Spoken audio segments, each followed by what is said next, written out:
Hello, welcome back. Hope you all solved the problem. So I'll give my solution. Please compare with my solution. So it's not required like my solution is the perfect solution. So you can achieve this in multiple ways. So I'm giving one way to compare. So here is the solution. So I created a procedure generate sales data and input parameter is records. And the rest of things are okay, language, SQL script, counter, okay. So here between the begin and end block I created the logic. So this is only to verify whether the table is empty or not. So we'll come to this part later. First we'll see this. So while counter, so I declared a counter variable and assigned with the initial value 0. So while counter is less than records, so here records is input parameter. For example, if it is 10, so while counter is less than 10, do following, okay, end while. So here is the part, and each loop I am increasing the counter to avoid the infinite loop. Okay, insert into sales, and here the select statement. So based on this select statement result, it's going to insert the values into sales table. Select counter plus 1000. So I use 1000 value because I would like to start my sales order numbers from 1000, not from the 1.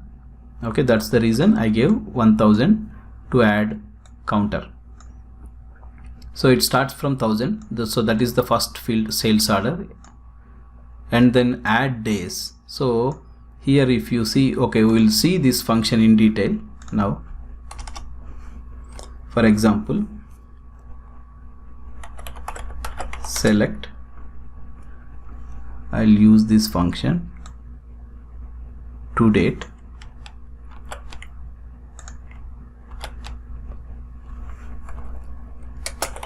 from dummy. Okay, so if I execute, so to date is Jan. So I am hard coding with this value 0101. So that's the reason it's Jan 2007. So this value I am converting into the date format. Okay, now we know another function called add days, right? So add underscore days.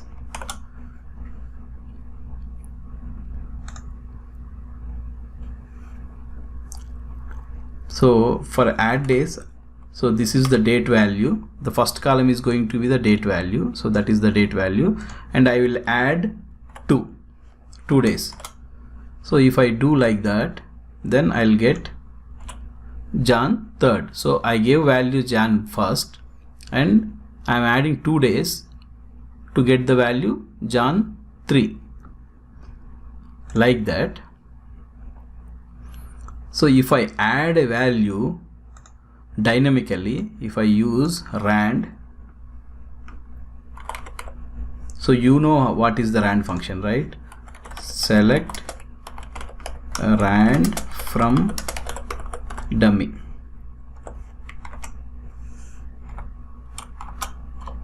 So if we run the rand function, then if I refresh, the values are going to be in between 0 and 1. So it's going to give the random values between 0 and 1.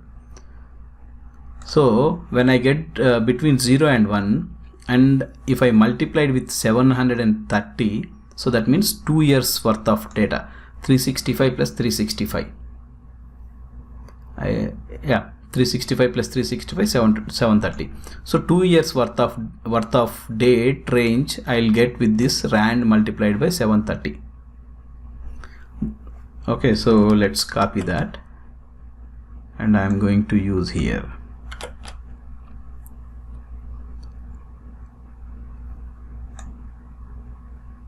So if I run this now, so May 18, 2007, if I execute, so October 10, 2018, like that, between 2017 Jan 1st to 2018 December 31st, I'll get date ranges randomly.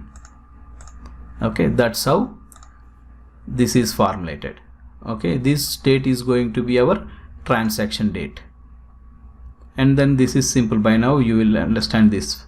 So I am multiplying with 9, then adding one value,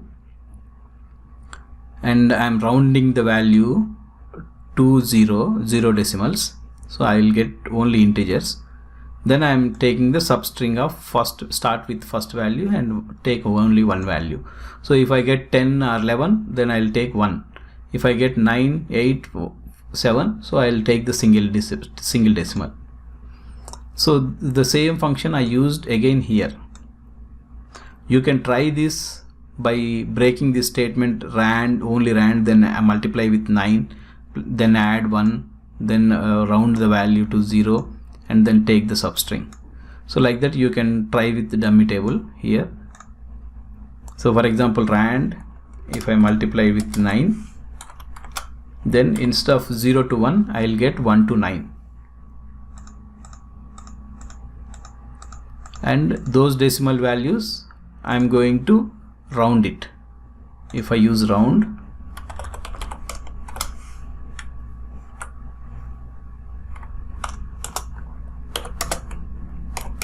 to 0. Okay, I need to put this in brackets.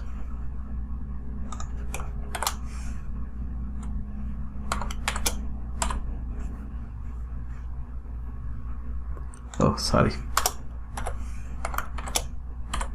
Okay, so if I round it, then I'll get 1 to 9 values only. So like that you can use this rand function here. So substring for the last two fields, I think it's a product ID and region ID. Those two fields you can use this function. Then for the amount, instead of multiplying with 9, I am using 1000. So I'll get greater than 100 and less than 1000 values here from dummy. All these functions are not like, all these are standard functions, so I am selecting from dummy. Then once the select statement is done, then increase the value with plus 1 by using plus 1, so that it will counter goes to 1, 2, 3, 4 like that. It will, until unless it is less than number of the number what we provide in the input parameter, it will run. Once it matches, then it will stop. So this is a new function I am introducing in this lesson. So isEmpty. So isEmpty function is going to check whether the sales table is already holding data or not, because if we are calling this procedure multiple times, we need to delete that sales table.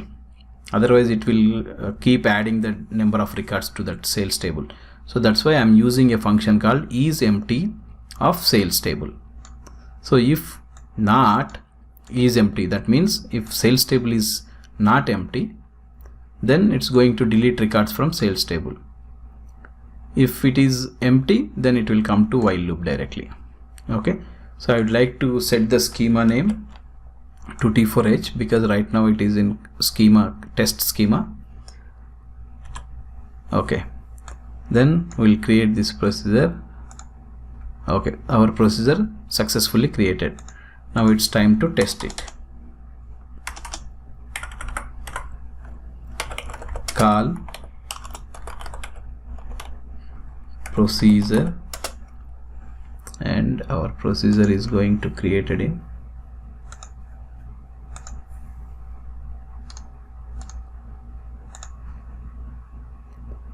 okay.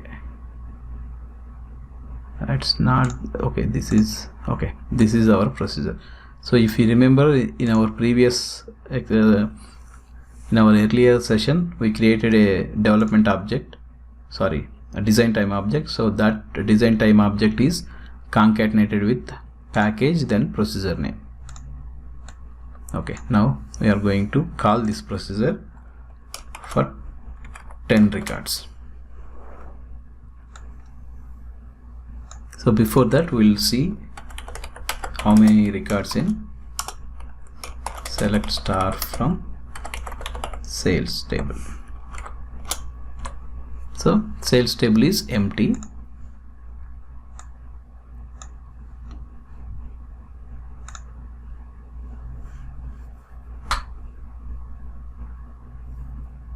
Okay, sorry, I'm not supposed to use that procedure name.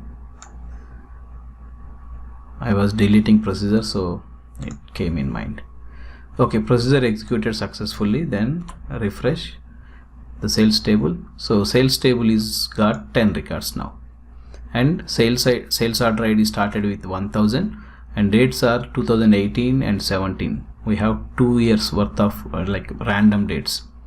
And region ID, product ID 129, and sales amount is less than 1000.